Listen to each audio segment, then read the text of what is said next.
جہاں ساری امیدیں ٹوٹ جاتی ہیں وہاں سے اللہ کی ذات معجزے کرنا شروع کرتی ہے۔ تم بس بھروسہ رکھو، باقی اس کا کام ہے، وہ کب کیسے وسیلہ بناتا ہے۔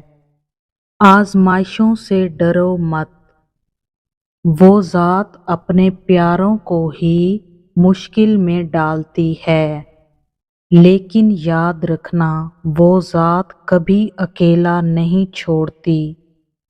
ہر قدم پر بڑے غور سے تمہاری دعاؤں کو سنتی ہے، اور عنقریب وہ تمہیں تمہارے صبر کا صلہ دے گی۔ بس اسی پر بھروسہ کرنا، جب مشکل پڑے تو صبر اور نماز سے مدد لینا، دیکھنا کیسے سب بالکل ٹھیک ہو جائے گا۔ جانتے ہیں آزمائش بالکل دلدل کی طرح ہوتی ہے، اس میں سے انسان خود نہیں نکل سکتا، کوئی رسی چاہیے ہوتی ہے، کسی کا سہارا درکار ہوتا ہے۔ رسی یا سہارا نہیں ہوگا تو آپ دلدل کے اندر جتنا ہاتھ پاؤں ماریں گے اتنا جلدی ڈوبیں گے۔ پانی میں ڈوبا شخص زندگی میں نہیں تو مرنے کے بعد واپس باہر آ جاتا ہے، مگر دلدل جس کو نگل لینے میں کامیاب ہو جائے واپس ظاہر نہیں کرتی۔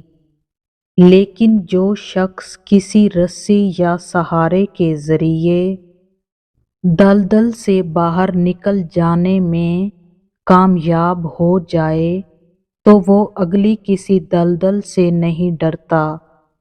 اس دلدل سے نکلنے کے لیے بہترین سہارا اللہ کا سہارا ہے، اور رسی قرآن مجید ہے۔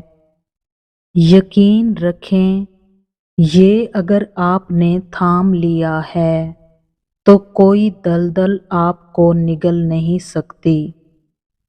انسان کی زندگی میں کبھی کبھی ایسے لمحات بھی آتے ہیں جو اس کے وہم و گمان میں بھی نہیں ہوتے۔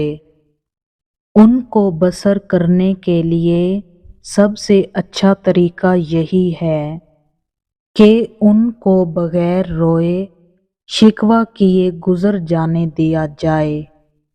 اللہ کی رضا میں راضی ہونا ہر حال میں کامیابی کی ضمانت ہے۔ اللہ آزماتا ہے اپنے بندے کو، دے کر بھی اور لے کر بھی۔ پھر جو ہر حال میں راضی رہا اس کی زندگی آسان کر دی جاتی ہے۔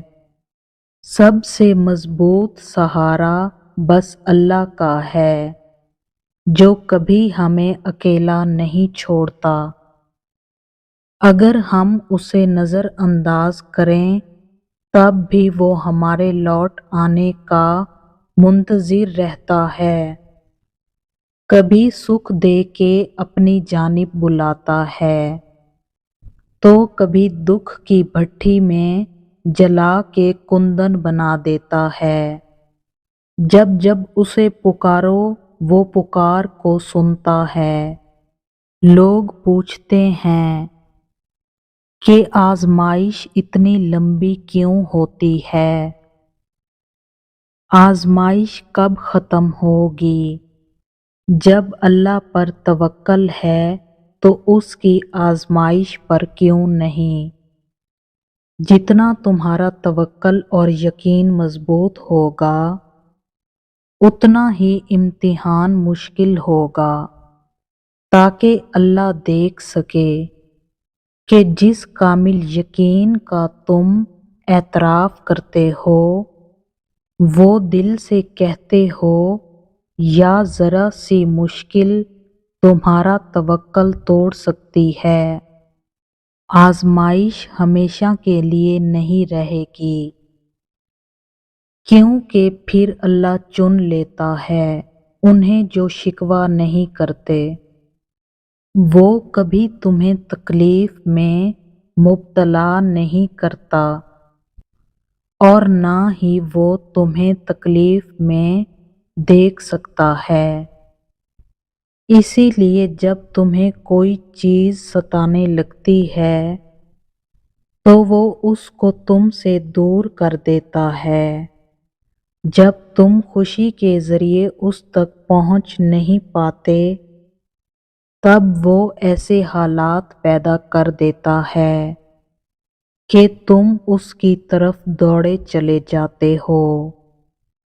تمہیں بھلے اس سے محبت نہ ہو مگر اس کو تم سے اتنی محبت ہے کہ وہ تمہیں خود سے دور جاتا ہوا نہیں دیکھ سکتا۔ مایوسی اور امید تم میں ہے۔ وہ کہتا ہے اللہ تمہارے حالات تب تک نہیں بدلتا جب تک تم وہ نہیں بدلتے جو تمہارے اندر پوشیدہ ہے۔ تو جب تک تم ان چیزوں پر خوش رہنا نہیں سیکھو گے جو تمہارے پاس ہیں تو اللہ تمہیں وہ کیسے دے گا جو تم مانگتے ہو۔